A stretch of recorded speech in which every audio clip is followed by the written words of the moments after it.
J'ai aucune hostilité émotionnelle contre Caio Borralho. Je m'en fous totalement. Mettre fin à sa série de victoires, mettre fin un petit peu à la hype aussi des Fighting Nerds, ça c'est des choses qui me motivent. En l'absence d'adversaire annoncé pour Benoît, on a choisi de miser sur ses points forts. Aujourd'hui, Nassourdine, il est numéro 1 mondial. Il n'y a pas de oui mais. Yo, this is Dustin Poirier. Bienvenue à Fight Mind. Sous Fight Mind. Bienvenue sur Fight Mind.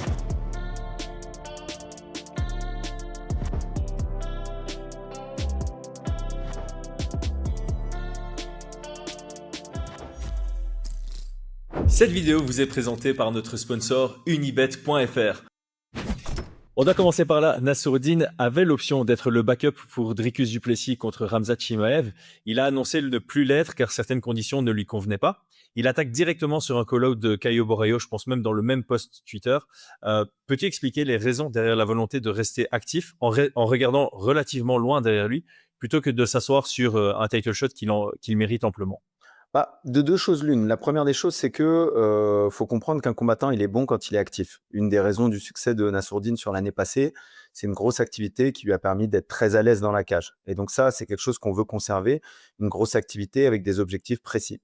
La deuxième chose, c'est que si on combattait pas contre Caio Borralho à l'UFC Paris et que effectivement le combat entre Khamzat et DDP, il n'y avait pas d'annulation, comme c'est en train de, pour l'instant, ça se dirige vers ça. On touche du bois. Voilà, on touche du bois. Ce qui se passait, c'est que on allait attendre 2026 pour combattre, ou en tout cas fin 2025. Et donc pour nous, ça, c'était pas intéressant. Et puis la troisième des choses, c'est que si on veut être champion et qu'on veut être champion incontesté, je pense qu'il faut être capable de prendre tous les adversaires dans une catégorie.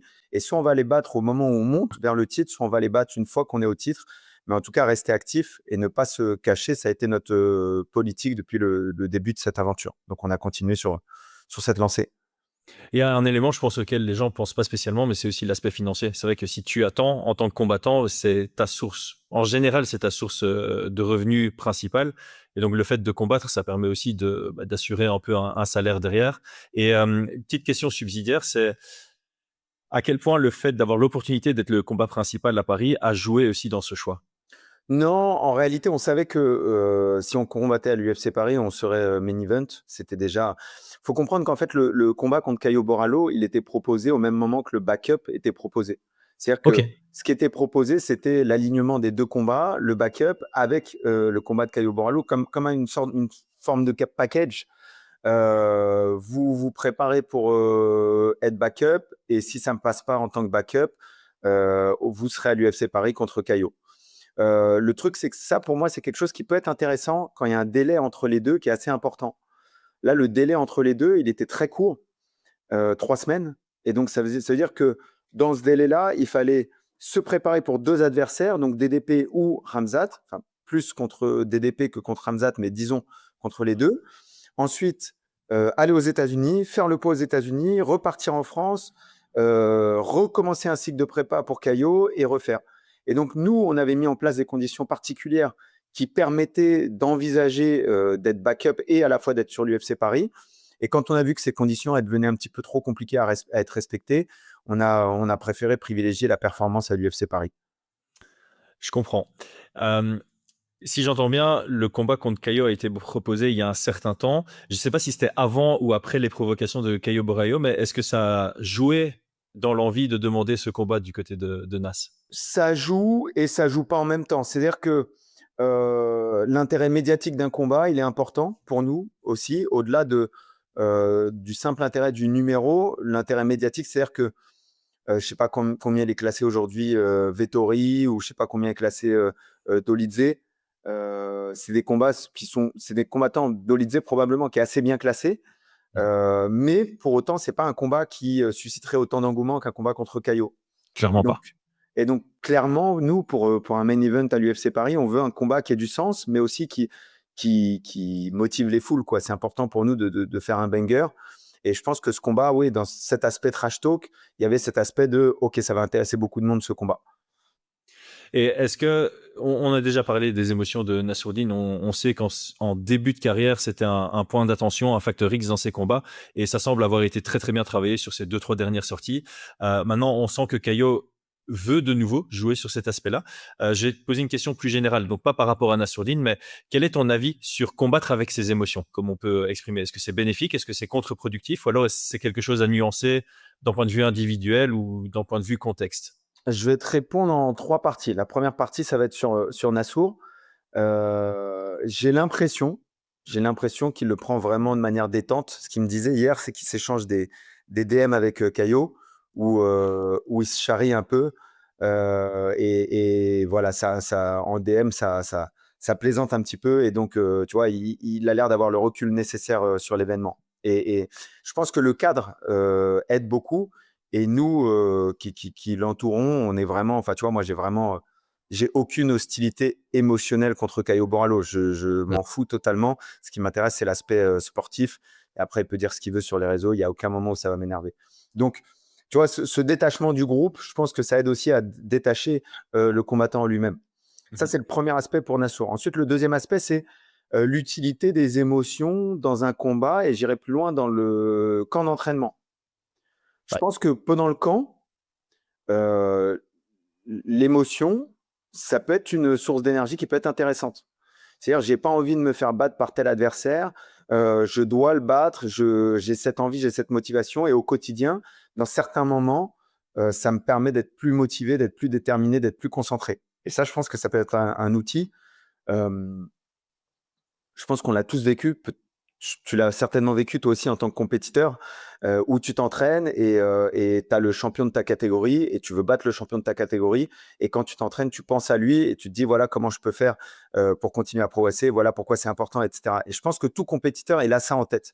Quand il s'entraîne, quelque part, il a ce défi externe, cette motivation externe de se dire ok, je vais battre cette personne et je m'entraîne pour ça. Ouais. Après, je pense que pendant le combat, et pendant toute situation stressante de manière générale, le plus tu es détaché des émotions et le plus tu es serein et calme et plus tu vas performer le jour du combat. Et si on regarde un pilote de rallye, un pilote de Formule 1, il fait quelque chose qui, d'un point de vue extérieur, est extrêmement stressant. Je pense notamment à un pilote de rallye, tu vois, il y a un virage, à tout moment, il peut se tuer dans un virage. Et quand tu regardes les mecs, ce qui est toujours étonnant quand tu regardes un conducteur, un pilote de rallye, c'est il est dans sa voiture, il est super calme, il est en train de passer les vitesses, il tourne le volant. Il vit un truc qui est exceptionnel et qui est très dangereux, à une vitesse qui est incroyable, mais son attitude est très calme et très posée. Et je pense que ça, c'est très important dans un combat d'être lucide, calme, posé.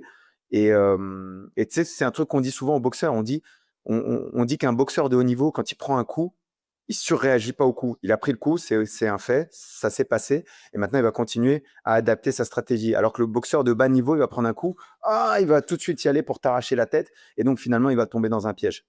Ouais, il y a le côté vengeance un peu chez les boxeurs, on va dire amateurs ou de plus bas niveau, et chez les plus expérimentés, on va plus se concentrer sur OK, le plus important c'est la suite du combat, c'est pas ce qui s'est passé, je peux pas changer ce qui s'est passé. Je pense maintenant que tu parles de ça, t'avoir entendu parler de ça sur la sueur, une analogie avec l'équilibre. Genre si on te fait marcher sur le bord d'un trottoir, aucun problème, tu vas pas tomber. Par contre, si on met 10 centimètres, enfin une barre d'équilibre à 10 mètres de haut, là tu vas commencer à stresser et tu vas plus pouvoir marcher.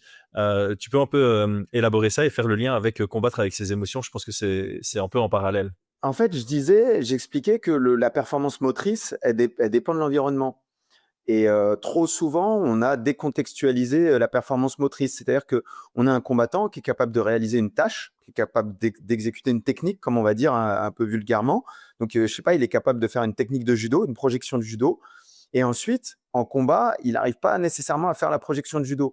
Et on se dit, et parfois, l'entraîneur, on l'entend, il dit, ouais, mais je comprends pas, il arrivait bien à l'entraînement, etc. Et ce que je dis, c'est que ta performance motrice, ta capacité à être précis, par exemple, quand tu touches avec tes coups de poing ou être précis sur ta projection de judo, elle dépend du niveau de stress que tu perçois. Et la façon simple dont je le démontre, c'est que si je suis sur une planche, les gens dans les commentaires sur cette vidéo, ils disaient oui, mais il y a du vent, c'est différent, etc. Non, on enlève toutes ces conditions, on enlève le vent, on enlève toutes conditions externes. Et je dis juste la performance motrice de marcher sur une planche qui est relativement large. Je parle même pas d'une planche qui est fine. Je parle d'une planche sur laquelle on est tous capables de marcher. Tu vois, tu prends une planche de 40, 50 cm de large Ouais. et tu la mets au sol, on est tous capables de marcher dessus. Tu la mets à 10 mètres de haut, on est peut-être 20% capable de marcher dessus normalement, mais même ça, on va faire attention. Et tu la mets à 100 mètres de haut, et on va tous ramper dessus, sauf un mec sur 100 ou un mec sur 1000, tu vois. Ouais, ceux qui se suspendent aux grues, eux, Voilà, c'est tranquilles, ça. ils vont même marcher sur les mains, mais c'est plutôt rare les personnes qui sont C'est capables de ça. faire ça. Mais en fait, la différence, c'est pas l'exécution motrice, parce qu'on est tous capables, d'un point de vue moteur, de marcher sur cette planche. Par contre, la perception du stress, du danger et la capacité de faire fi du danger pour pouvoir exécuter une tâche motrice simple, mais dans un environnement qui est complexe, c'est l'environnement qui est devenu complexe et dangereux, et ben, c'est ça qui est difficile. Et le combat, une partie du combat, c'est réussir à exploiter ces techniques que tu arrives à exploiter à l'entraînement, bah, dans une situation qui est très stressante, parce que tu as un public, tu as un coach, tu as un enjeu, tu as du bruit, tu as une arène, etc. etc.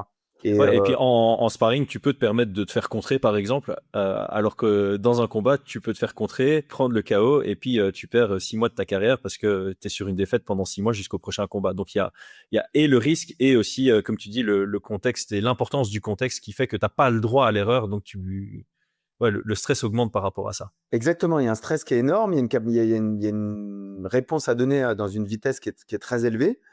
Et finalement, le très haut niveau, c'est pas. Tu regardes les meilleurs combattants du monde, c'est pas nécessairement les plus techniques, dans le sens, ils ont le répertoire technique le plus large. C'est ceux qui sont le plus capables d'utiliser les techniques qu'ils sont capables d'utiliser au quotidien de manière efficace, efficiente, au bon moment, dans le bon rythme, la bonne vitesse, le bon endroit, la bonne précision, etc. Et ça, c'est une des caractéristiques de Nassourdine, parce que c'est la même chose que la coachabilité. Tu sais, encore une fois, on m'a porté beaucoup d'éloges sur le coaching de Nassourdine, mais je pense qu'on n'a pas réussi, on n'a pas constaté suffisamment à quel point Nassourdine il est bon dans sa capacité à être coachable. Ouais. Et ça, c'est quelque chose que moi-même, je me surprends encore au quotidien. C'est-à-dire que aujourd'hui, Nassourdine, il est numéro 1 mondial. Tu as des mecs qui sont amateurs avec 3 combats, et quand tu leur dis quelque chose, il y a une discussion sur oui, mais ça, c'est une technique que j'aime bien, oui, mais ça, oui, mais ça. Il y a plein de oui, mais.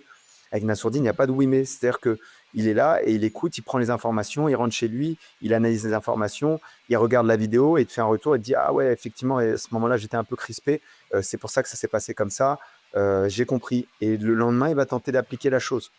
Et ça, cette capacité à avoir à la fois un ego surdimensionné, parce qu'il faut être capable dans la cage d'être face au meilleur du monde, face à Adesanya, et se dire je vais battre ce mec-là, et en même temps d'avoir une humilité énorme pour être à l'entraînement et écouter les gens qui peuvent te conseiller, cette dualité dans l'ego, c'est quelque chose d'exceptionnellement rare. Hmm. Et très important. Et juste pour revenir encore sur ces situations de stress, comment on travaille ça? Parce que du jour au lendemain, tu passes de l'entraînement au combat, à la situation réelle. Et comme tu l'as dit, ce que tu vas faire dans le combat, ce sont que des choses que tu es capable de faire, mais c'est important de pouvoir les faire de façon optimale. Et donc, tu dois faire un peu abstraction de ce stress, de ce risque, de l'enjeu, etc. Comment on simule ce genre de situation à l'entraînement pour pouvoir un peu s'habituer et se préparer au combat? Il y a, il y a plusieurs choses. La première des choses, tu l'as dit, c'est préparer la situation. Donc, comment on prépare la situation? C'est la spécificité qui prime, hein, c'est le principe premier de la préparation physique et donc de l'entraînement. C'est que specificity is king. Donc, la spécificité est reine, et c'est elle qui doit diriger l'entraînement. C'est-à-dire que si je veux être fort à faire du ping-pong, bah, faut que je fasse beaucoup de ping-pong. Si je fais beaucoup de tennis, je vais devenir plus fort au tennis, mais le transfert entre le tennis et le ping-pong, il n'est pas à 100%, et donc mon amélioration, elle ne sera pas aussi grande. Donc, si je veux être fort au combat, eh ben, il faut que j'ai un maximum de situations qui ressemblent au combat. Euh, et donc, dans ce cadre-là, effectivement, dans mon entraînement, il faut que j'ai des phases qui ressemblent qui sont des sparring, qui peuvent être plus ou moins ressemblants au combat. Donc, tu as le sparring classique, avec tout le monde qui est là. Tu as le sparring un peu différent, qui est le sparring appuyé. Et on dit, OK, c'est 3x5 avec le même partenaire. Il faut gagner son 3x5 avec le même partenaire, etc. Tu as le sparring 3x5 dans la cage avec le même partenaire, et les autres partenaires sont autour en train de regarder. Ça, c'est un sparring qui est encore plus. Tu sais, ce sparring-là, même pour les combattants de haut niveau, très particulier. J'avais instauré ça sur mon dernier gros camp de préparation, où il y avait Mika, il y avait Benoît qui préparait son combat, il y avait Wissem, il y avait Les Baki. Bouganem aussi? il y avait Delphine, il y avait Youssef qui préparait son combat. Et donc, une fois par semaine, on faisait ça, le lundi matin. Tout le monde venait à 10h du mat. À 10h, tu apprends ton heure de passage. Ensuite, je m'occupe plus de toi. Je m'occupe que des gens qui passent dans la cage.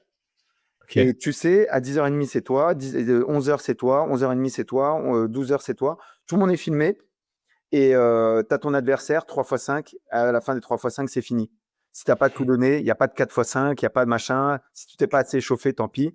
Que fais-tu s'il y a une soumission qui passe? Est-ce que tu continues le 3x5 ou tu dis, OK, c'est fini pour aujourd'hui? On aurait pu faire ça. J'ai pas eu de soumission. Ok.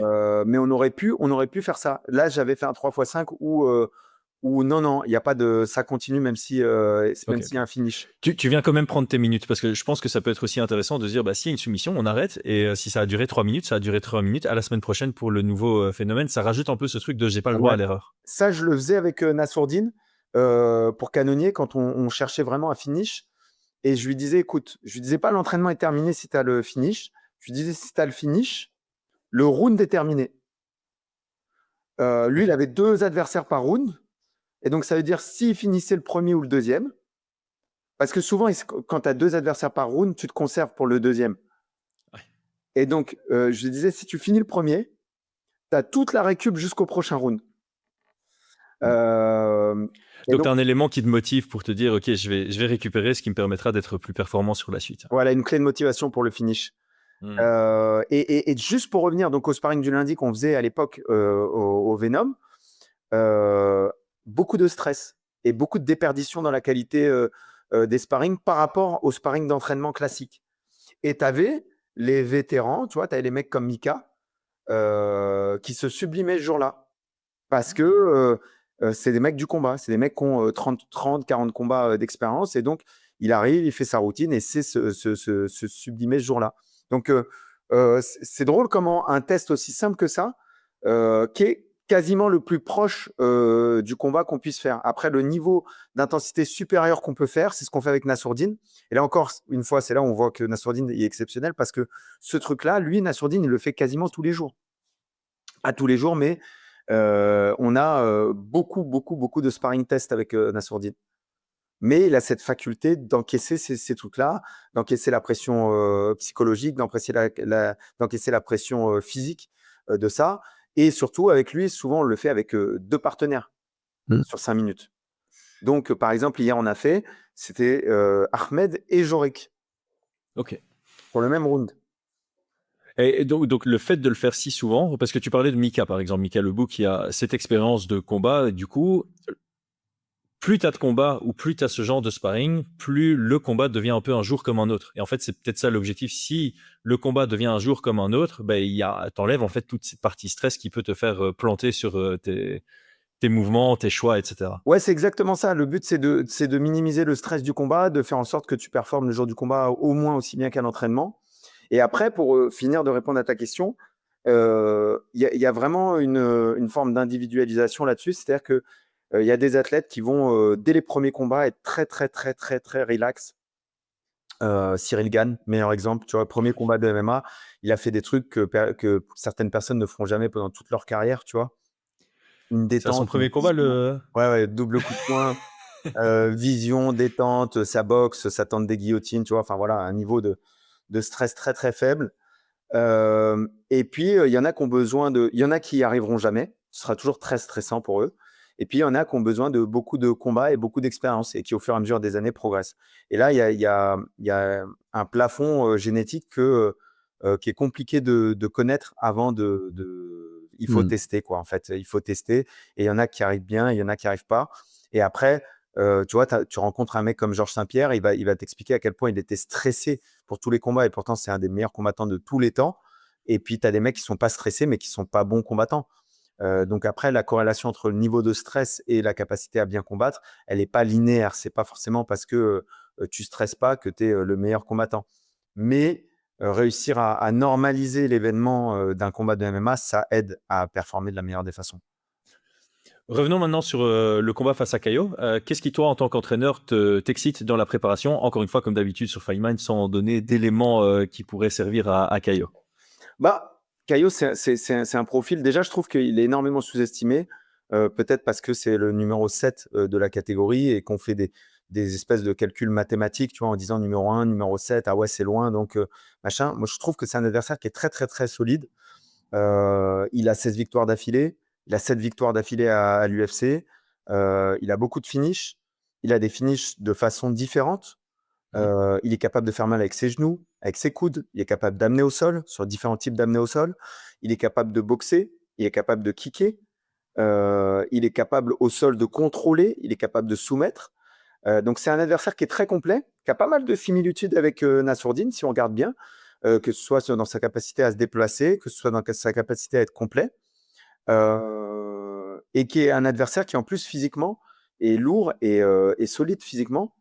Donc, c'est un adversaire qui est très, très sérieux, qui a des pistes de faiblesse que l'on peut exploiter, bien évidemment, mais à ne surtout pas prendre à la légère. C'est un adversaire très sérieux, très coriace, et mettre fin à sa série de victoires, de 16 victoires ou de 7 victoires à l'UFC, mettre fin un petit peu à la hype aussi des fighting nerds. Voilà, ça, c'est des choses qui me motivent. Mais c'est un adversaire que je prends extrêmement au sérieux.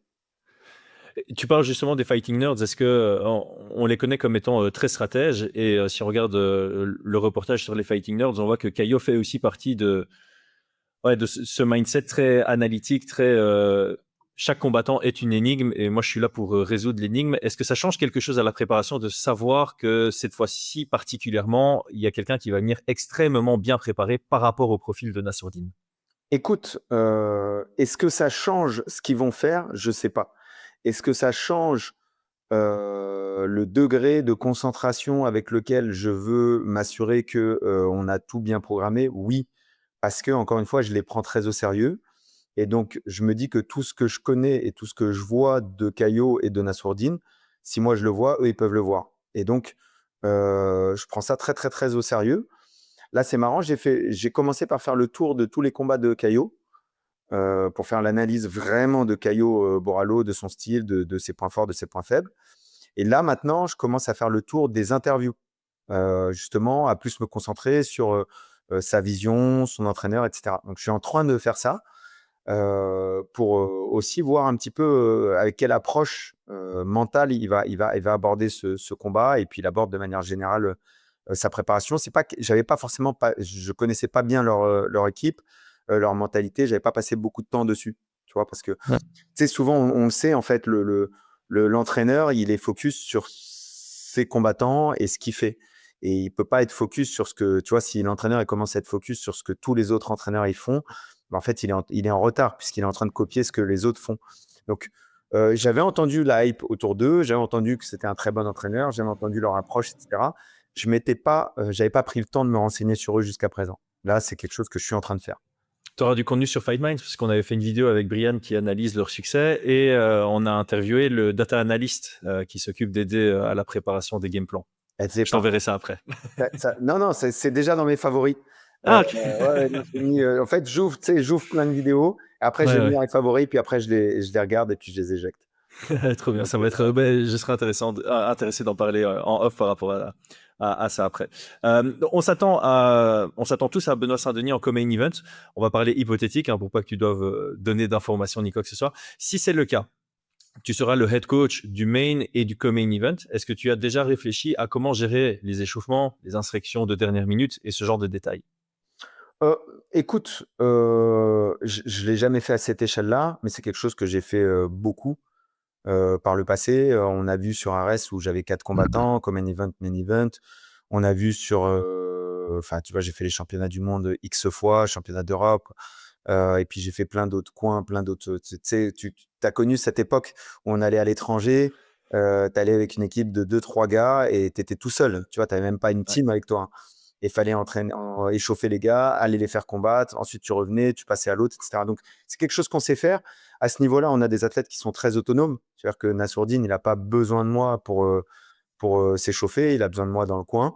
Maintenant, l'échauffement, il y aura Daguerre dans le coin, il y aura Rodrigo dans le coin, il y aura tout ce qu'il faut pour bien l'échauffer. Ma seule, si jamais c'est quelque chose qui arrive, ma seule requête auprès de l'UFC, ce sera de nous mettre dans le même vestiaire de façon à faciliter la préparation et l'entraînement. En général, ce que tu fais dans ce cas-là, c'est que par exemple, si tu as Benoît qui combat juste avant Nassour, bah, tu échauffes Benoît. Une fois que Benoît il est bien chaud, qu'il est prêt à combattre, tu commences à échauffer Nassour. Et quand tu commences à échauffer Nassour, Benoît, il est dans cette phase où il attend un peu, il s'échauffe plus trop, on attend un peu le départ pour le combat. Tu réchauffes un petit peu Benoît, tu sais, un petit peu de patte d'ours, des petits réflexes, des petits trucs comme ça, et ensuite tu pars. De toute façon, moi, je suis pas quelqu'un des grandes phrases spirituelles, des grands cris, etc. Je sais qu'il y en a qui aiment ça. Moi, c'est pas trop mon truc. Je suis plutôt, voilà, quand on approche du combat, je suis à côté de toi, je suis calme. Je peux te lancer quelques phrases qui me paraissent importantes pour le combat, mais je vais pas raconter ma vie. De toute façon, je pense que ça sert à rien. T'entends pas, tu retiens pas, et je pense que globalement, c'est assez inutile, je pense. Ouais, bah, écoute, je suis 100% aligné avec toi. J'ai toujours trouvé inutile les coachs qui enseignent quelque chose à l'échauffement, c'est du déjà vu. Et pareil sur les phrases, les dernières instructions, je pense que des petits rappels, ça peut être utile, mais il faut pas commencer à faire des super longs monologues ou des podcasts à ce moment-là. En parlant de Benoît, on l'a vu en camp en Thaïlande avec toi, où il a notamment tourné avec William Gomis, et aussi à Reims. Quelles sont les particularités de faire un camp partagé à différents endroits? Écoute, il y a des opportunités qui nous ont fait nous entraîner sur Reims et qui nous ont fait nous entraîner en Thaïlande. Et en l'absence d'adversaire annoncé pour Benoît, on a choisi de miser sur ses points forts et les points forts locaux. Donc à Reims, on sait que c'est un endroit qui est particulièrement intéressant pour travailler la lutte.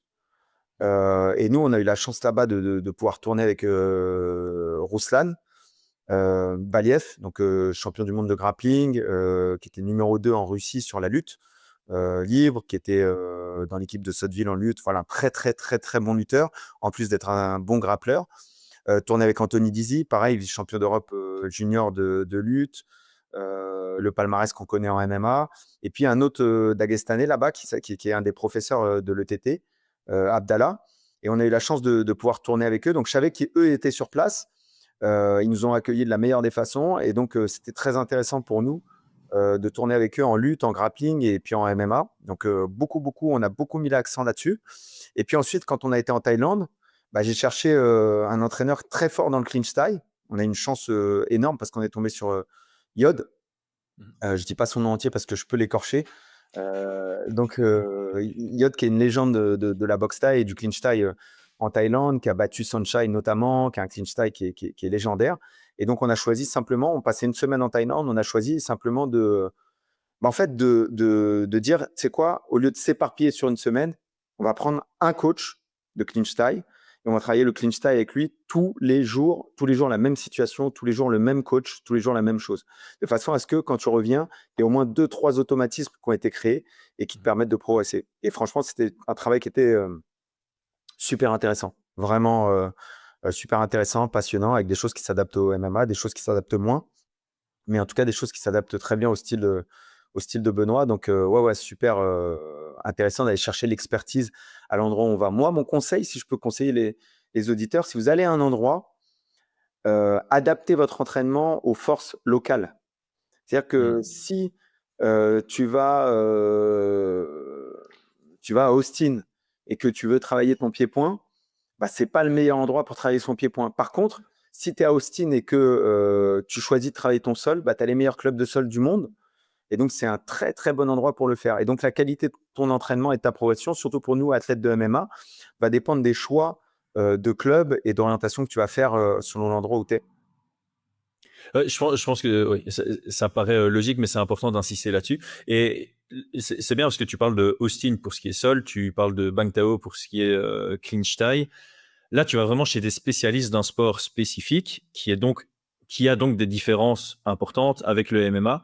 Est-ce qu'il y a aussi un travail de réajustement derrière? Donc, tu apprends une technique au clinch thai. Est-ce que derrière, tu dois avoir une petite discussion avec Benoît en disant, OK, là, ça a fonctionné parce que c'est du thai, mais en MMA, on a le droit de faire ça, ça, ça en plus.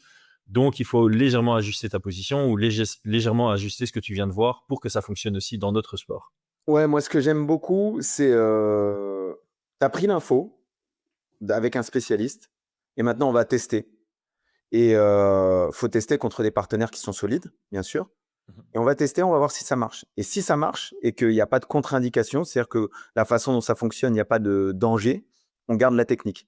Si par contre, il y a des contre-indications parce que si ça marche pas, tu sais, moi j'aime beaucoup les techniques qui ont des prises de risque qui sont faibles et qui Ouais. ont des prises de risque faibles, Récompense. niveau Ouais. d'énergie faible et récompense énorme. Et donc, j'essaie toujours d'orienter tout mon système vers ce type de technique.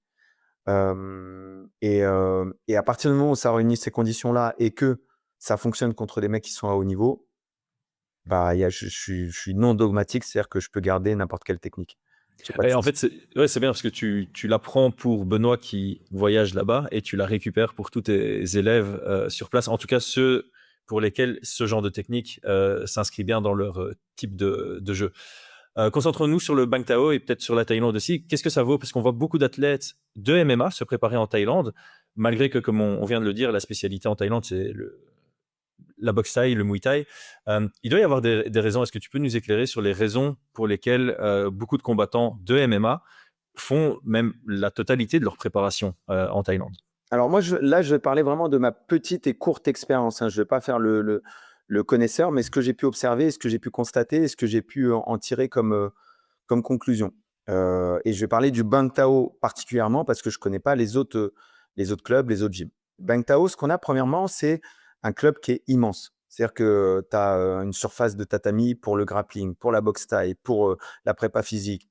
Il y a 1, 2, 3, il y a 4 surfaces de combat qui sont toutes immenses, plus une énorme surface de préparation physique avec un restaurant sur place sur lequel tu peux prendre tes shakers protéinés, tu peux prendre ton repas du matin, du midi, du soir et des logements sur place. Donc, ce qu'il faut comprendre, c'est que quand tu arrives là-bas, donc les billets d'avion pour la Thaïlande, c'est pas donné, mais une fois que tu es sur place, tu peux être sur place ou tu peux être pas très loin. La vie coûte pas cher globalement. Tu as une quantité d'entraînement qui est infinie, c'est-à-dire qu'il y a du monde toute la journée sur tous les cours. Du matin au soir, il y a du monde. Le temps, tu sais, ici, en région parisienne, par exemple, tout prend du temps. C'est-à-dire que Ouais. même le Venom qui est pas loin de chez moi, je peux mettre entre 30 et 40 minutes pour y aller. Et puis après, si je reviens, je vais mettre 30 à 40 minutes. Puis si je vais à un autre endroit, 45 minutes. Là, tu pars de chez toi, tu es détendu. Tu es détendu. Tu pars, tu vas t'entraîner, il fait beau, tu peux manger sur place, tu peux prendre ton shaker sur place, tu peux retourner faire une petite sieste, manger, te reposer, aller à la plage. La plage, elle est à 200 mètres. Tu peux aller te faire masser. Un massage, ça coûte 10 balles, entre 10 et 15 euros. Donc, tu as les outils de récupération, le sommeil, l'alimentation et le plus, c'est-à-dire les massages, la cryothérapie, etc. Tu as les outils d'entraînement. Tu as beaucoup de gens avec qui t'entraîner. Tu as les outils de cours. Il y a beaucoup de cours. Et donc, tu as vraiment la possibilité. Pour moi, c'est des endroits qui sont bien pour faire des pré-camps d'entraînement. Ok. Et ce qui sont très bien pour des athlètes de niveau faible ou moyen. Maintenant, je pense que quand tu es à haut niveau, quand tu es quelqu'un qui est relativement connu et que tu viens pas pour un pré-camp d'entraînement, tu viens pas pour tourner avec plein de gens. Parce que moi, par exemple, j'ai fait le cours de grappe. Il y avait un combattant d'Arès qui était fort. Il y avait ceinture marron, ceinture noire de JJB ou de lutte à livrer. Donc, tu as des mecs qui sont forts. Mais globalement, les mecs, les stars que tu vois, par exemple, nous, quand on y était, il y avait Charaboulette. Il y avait Mofsar et l'OF. Mhm. Eux, ils s'entraînaient entre eux. Ils ne faisaient pas le cours de tout le monde. C'est-à-dire qu'il y avait l'équipe des l'OF, il s'entraînait avec son équipe, il venait profiter de la cage, il venait faire ses entraînements, il s'entraînait avec son équipe. Benoît, on s'est entraîné entre nous. Quand William il est venu, on s'est entraîné avec William. Mais si tu veux, on n'a pas fait les entraînements collectifs avec lui. Et donc, je pense que si tu fais, si tu es à très haut niveau, si tu es un professionnel et que tu es à très haut niveau au PFL, au Bellator, à l'UFC, au KSW, c'est pas mal pour un pré-camp d'entraînement, c'est-à-dire se remettre en forme dans des bonnes conditions, tourner avec plein de sparring partners, etc. Et de manière générale, c'est un peu comme ça que je recommande de faire les camps d'entraînement à l'étranger. C'est-à-dire, je les recommande en pré-camp. Tu y vas, tu tournes avec plein de sparring partners différents. Du coup, tu vois des erreurs que peut-être tu n'avais pas vues de manière habituelle. Tu vois aussi quels sont tes points forts que tu arrives à imposer face à tout le monde. Tu changes de sparring partner. Et après, tu reviens faire ton vrai camp d'entraînement qui est spécifique sur ton club habituel, c'est-à-dire pour nous sur Paris. Mais tu vois, par exemple, là, on a Eli Makongo qui va faire 3 semaines à Kill Cliff. On a Nassourdine Imavov qui a été faire 1 mois en Géorgie. On a Delphine Benouache qui est actuellement est en Angleterre, qui est en train de faire, qui va faire 3 semaines en Angleterre. Pour elle, c'est très, très intéressant, encore plus que pour les autres, parce que, si tu veux, il y a un niveau de MMA féminin dans le club dans lequel elle se rend en Angleterre qui est difficilement reproductible en France. C'est-à-dire que tu as plusieurs combattantes qui sont du niveau ONE FC ou UFC dans la même salle et qui sont autour de son poids. En France, bah, on a une seule combattante française qui est à l'UFC, si je ne me trompe pas. À ce point, oui, Pas, non, il pas au reste poids que, léger, non, il reste que Nora, ouais. Il y a beaucoup que plus lourd que non, celle-ci. Nora et Manon. Il y a Nora et Manon. Ah oui, excuse-moi, il y Mais a Nora et Manon. c'est pas la catégorie de Manon, elle est une caté au-dessus. Delphine. Ouais. Nora, elle est 2 catés au-dessus. Ouais. Et Manon, elle est une caté au-dessus, mais en plus, elle est lourde pour la division. C'est pas une voilà, petite flyweight, quoi. Ouais. elle est costaud.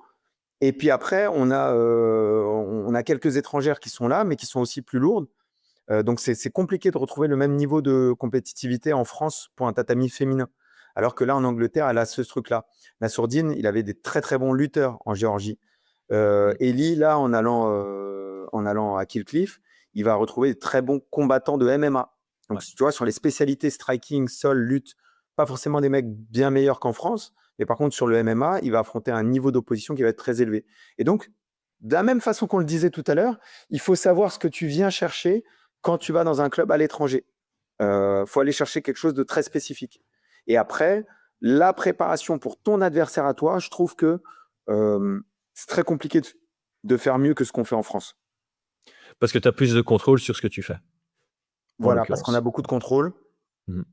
Parce que on a un intérêt qui est plus important, parce que c'est nos athlètes qu'on connaît depuis longtemps, parce on sait amener d'autres personnes aussi. Et donc, je pense qu'on a une qualité de préparation sur du spécifique qui est inégalable.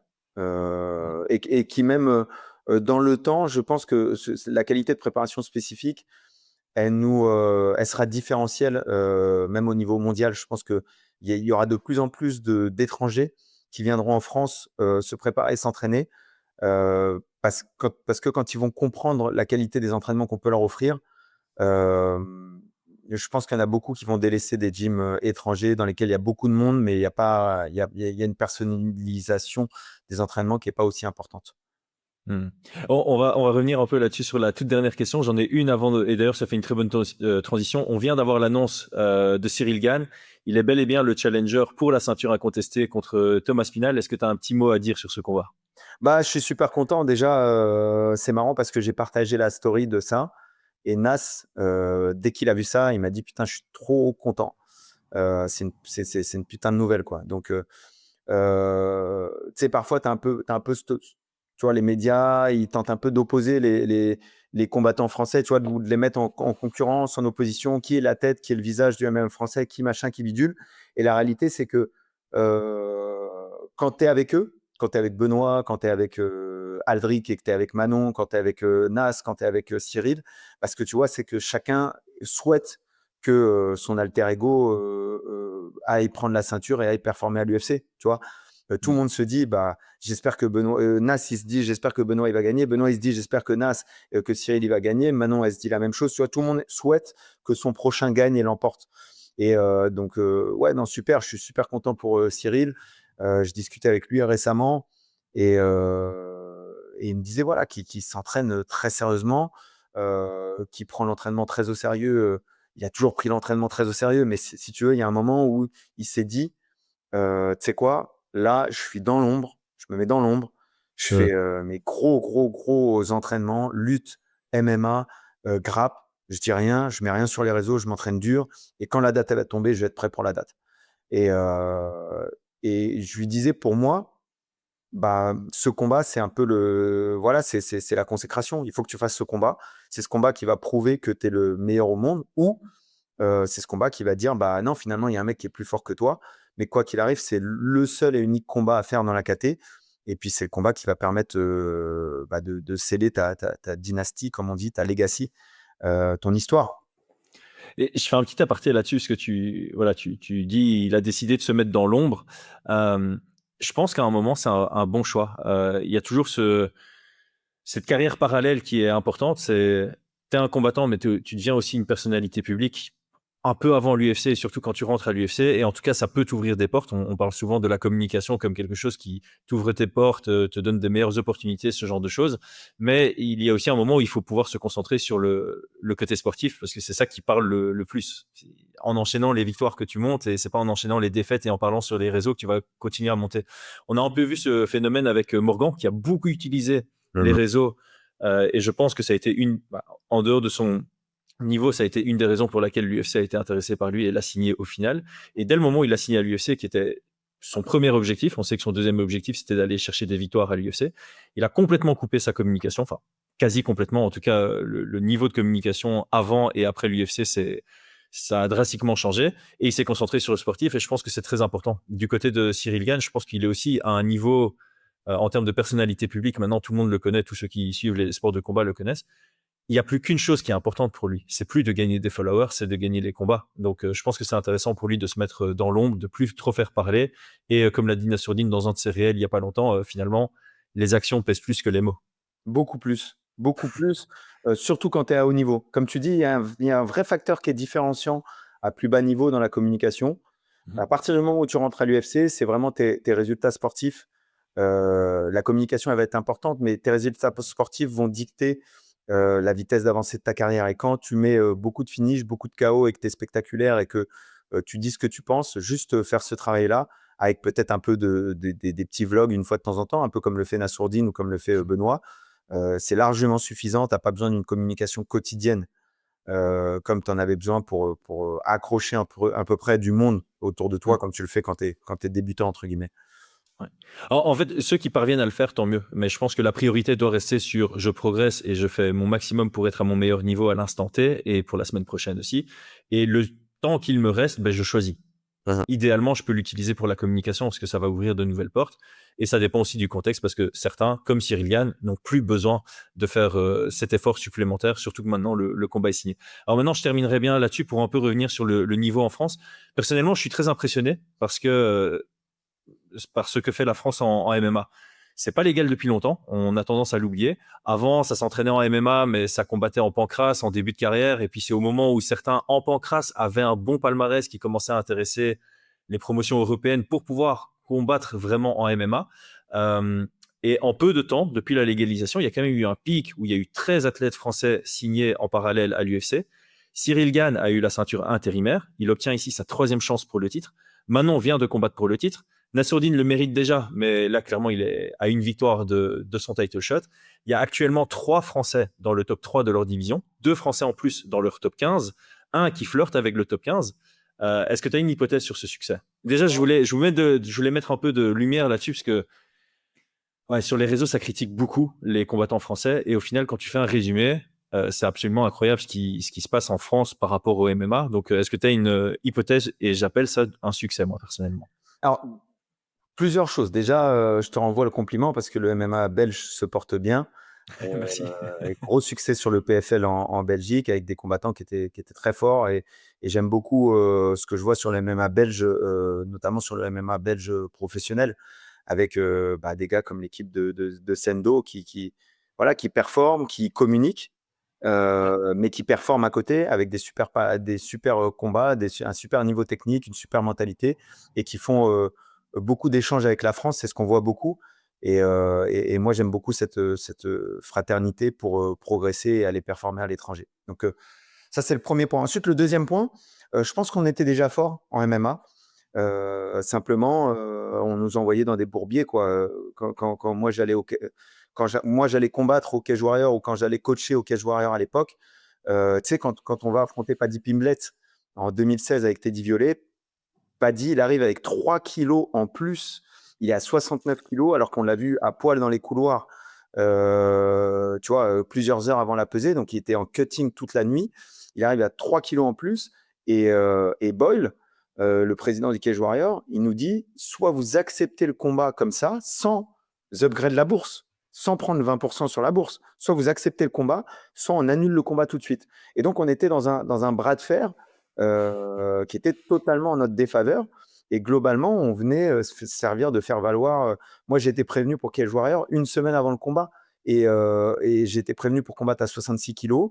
Et je sais pas, 5 jours avant, on me dit ah non, finalement, tu vas affronter un autre mec à 70 kilos. Donc, voilà, on avait des éléments qui étaient entièrement en notre défaveur. Ce que je raconte, c'est super anecdotique parce que tous les combattants de cette époque peuvent raconter 1000 anecdotes comme ça. Ouais, bah oui, parce que j'étais là pour ton combat au Cage Warriors. À ce moment-là, notre combat, ça a été. Il n'y avait pas d'entourloupe de ce genre. Mais l'anecdote que tu racontes entre Paddy Pimblett et Teddy Violette, c'est exactement la même qu'on a eue avec Brian et Ilia Topuria. Topuria était aussi 3 kilos au-dessus. Et c'était en mode, vous prenez le combat ou bien on l'annule. Et il n'y a pas de clause de réhydratation ni quoi que ce soit. C'était à prendre ou à laisser, tout À simplement. prendre ou à laisser. Et vous prenez pas d'argent, vous avez fait le déplacement pour rien, vous allez prendre 0 €, l'argent que vous avez dépensé, on va pas vous le rembourser.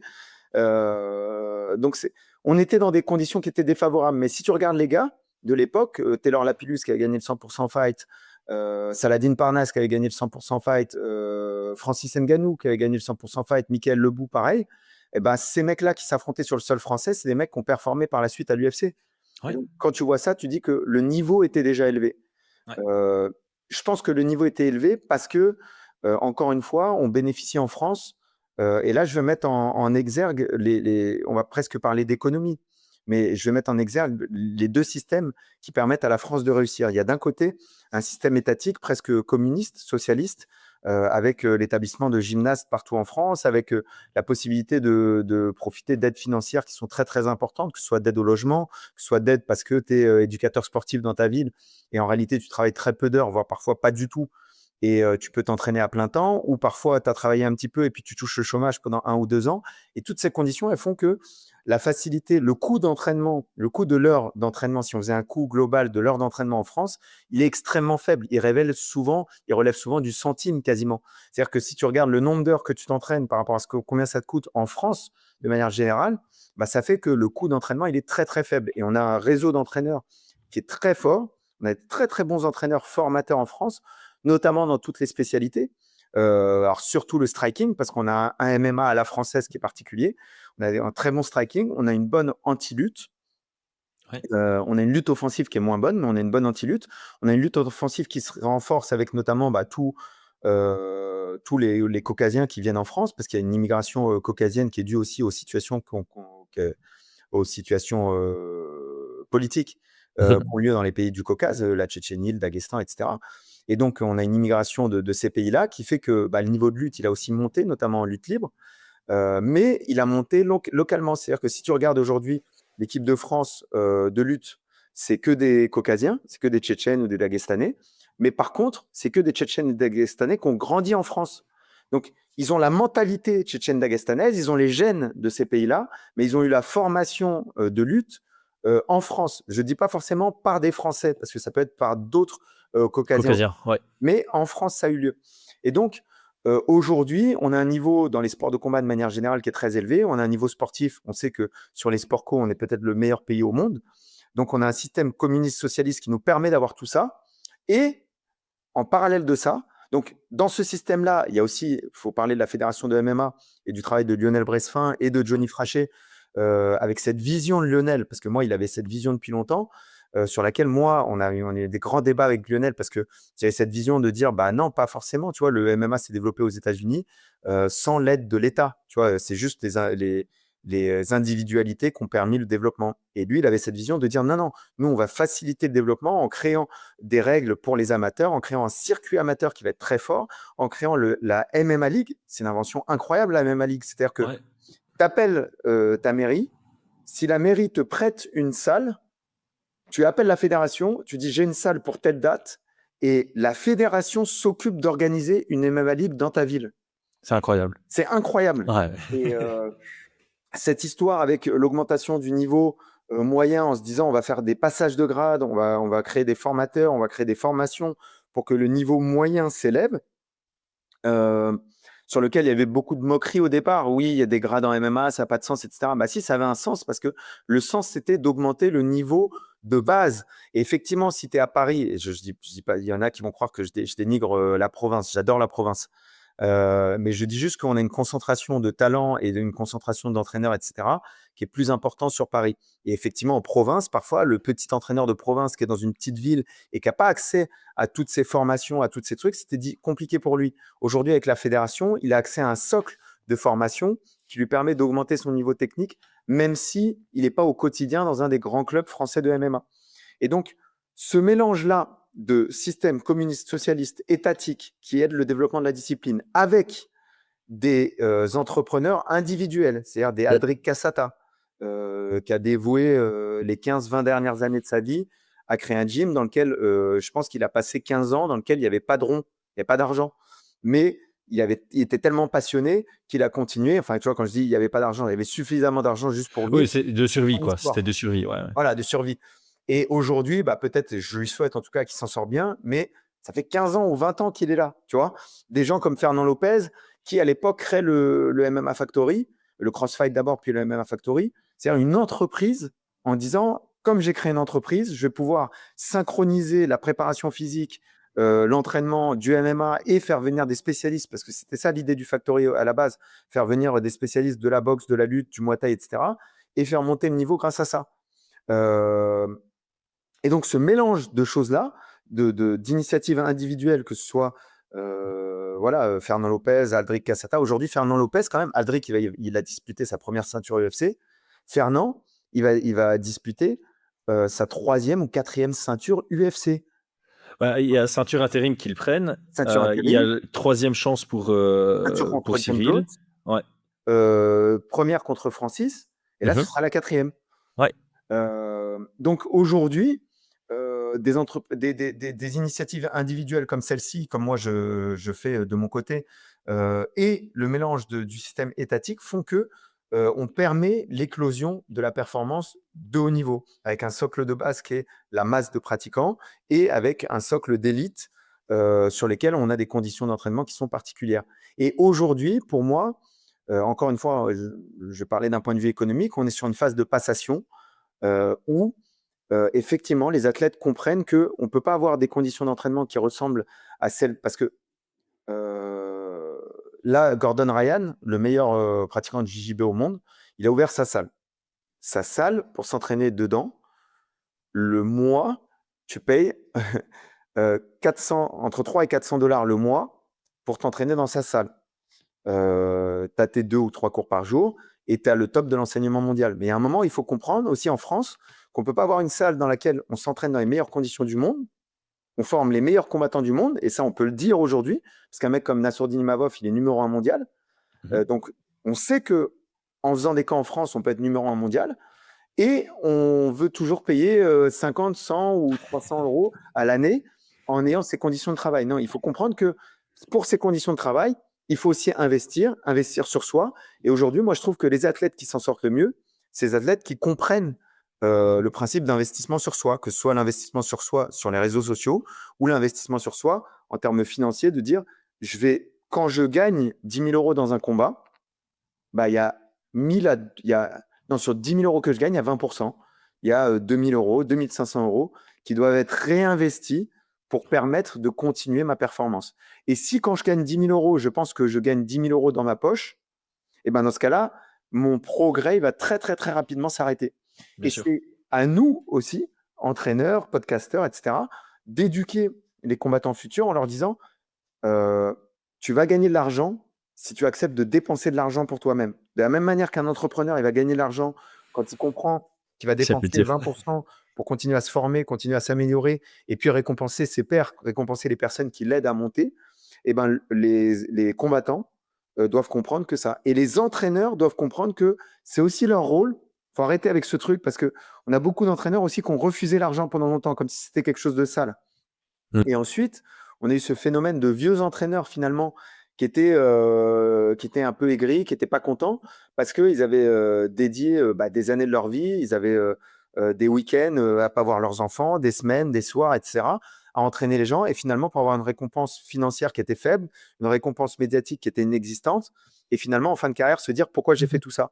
Et je pense que c'est aussi notre rôle en tant qu'entraîneur de dire, écoute, toi, en tant qu'entraîneur, il faut comprendre que tu vas difficilement vivre uniquement du revenu de tes combattants.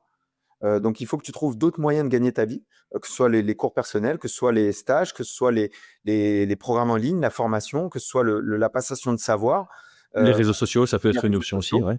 Il faut que tu développes d'autres systèmes pour gagner ta vie. Et ensuite, il faut que tu acceptes d'être payé par tes combattants. Et c'est à juste titre, tu consacres du temps pour tes combattants. Et eux, en revanche, en échange de ce temps consacré, ils te donnent une partie des gains qu'ils ont gagnés. Et c'est juste parce que c'est une partie de ce qu'ils gagnent. C'est pas une partie de ce qu'ils gagnent pas.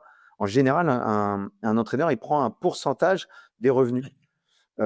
Et à partir du moment où on aura fait ce lien, parce que pour revenir sur la question primaire, c'était on est dans cette phase de passation où on se professionnalise, on a des structures qui sont ouvertes toute l'année, 5-6 jours sur 7, et qui permettent de se professionnaliser. Mais en termes de prix, on n'est pas encore sur les prix américains. Je ne dis pas qu'on va venir sur ces prix-là, mais je dis qu'il faut comprendre qu'on est obligé de se diriger vers des prix relativement similaires et non pas de rester sur un système associatif si on veut avoir les compétences du haut niveau et la professionnalisation qu'on voit dans d'autres pays. Ouais, j'ai rien à ajouter. Je pense que tout a été dit. Tu as fait le parallèle avec l'entrepreneuriat en plus sur lequel j'allais sauter. Nico, un tout grand merci à toi. Quelque chose à ajouter? Oui, quelque chose à Vas-y. ajouter. C'est un peu triste, mais voilà, je voulais finir en rendant hommage à Brice Postal, qui était un expert de la self-défense, un ancien mercenaire qui est décédé il y a un peu plus d'une semaine, qui a donné fin à sa vie.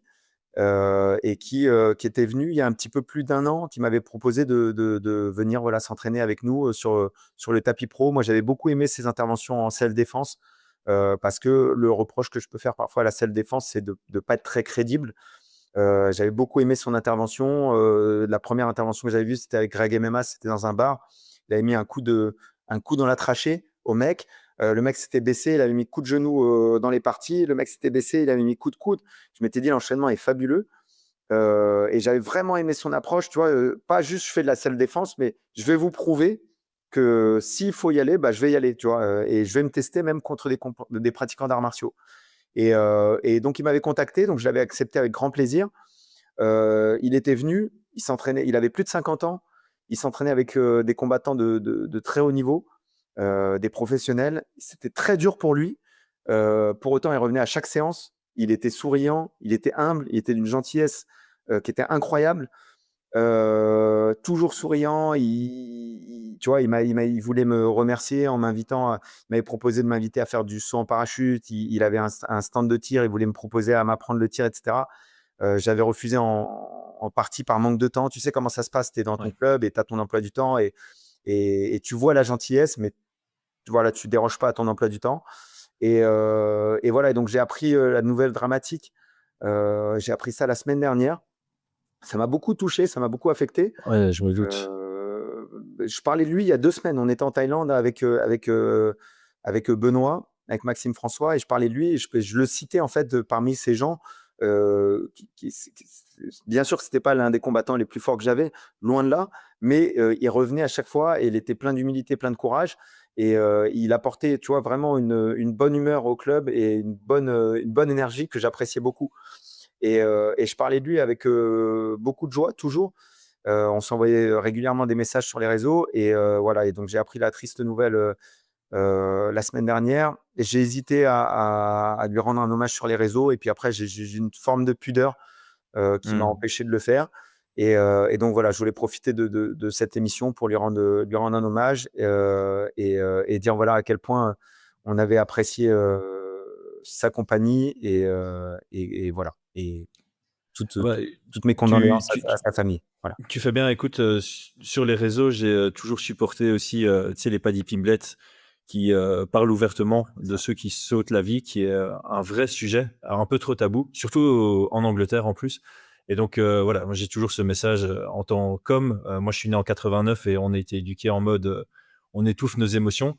Et donc on a tous un peu une façade de toujours être souriant, toujours être de bonne humeur. Et en fait, ce n'est qu'une façade pour certains. Donc n'hésitez jamais à parler. Si vous avez besoin de parler, vous pouvez même venir chez moi. Ça m'est arrivé de prendre des DM de personnes qui justement disaient grâce à Fight Mind, je sors la tête de l'eau, etc. Ça fait énormément plaisir, ça me touche énormément. Donc n'hésitez jamais, on est toujours ouvert pour ça. Nico, merci d'avoir pris le temps de faire cet hommage sur Fight Minds. Je connaissais de nom, pas personnellement, mais donc voilà, tous ceux qui le connaissent personnellement, sincères condoléances, et voilà, on termine là-dessus. Merci Nico, et à très vite. Ciao, ciao. Merci à toi d'avoir regardé la vidéo jusqu'au bout. Nous en profitons pour rappeler que nous sommes ambassadeurs des marques Nutrimuscle et Oko. Cela signifie que si tu achètes chez eux en passant par nos liens, tu aides la chaîne à se développer. Nutrimuscle a une mission claire: rendre la nutrition sportive accessible en respectant les plus hauts critères de qualité. Chaque ingrédient est sélectionné pour préserver leur pureté et chaque produit se limite au minimum d'ingrédients nécessaires. Rejoins Morgan Charrière, Benoît Saint-Denis et Fight Minds dans la team Nutrimuscle en profitant d'une réduction via notre code promo NMA_FM5. Le lien vers leur site est en description de cette vidéo. Oko produit des gourdes filtrantes éco-responsables. Le filtre Oko traite l'eau pour la purifier et la rendre saine à la consommation. Les polluants, pesticides, métaux lourds, mauvaises bactéries et autres contaminants sont efficacement filtrés. La gourde Oko a un côté ultra pratique et aussi économe. On arrive à 10 centimes le litre d'eau, voire moins, grâce à notre code promo FMOKO qui offre 10% de réduction.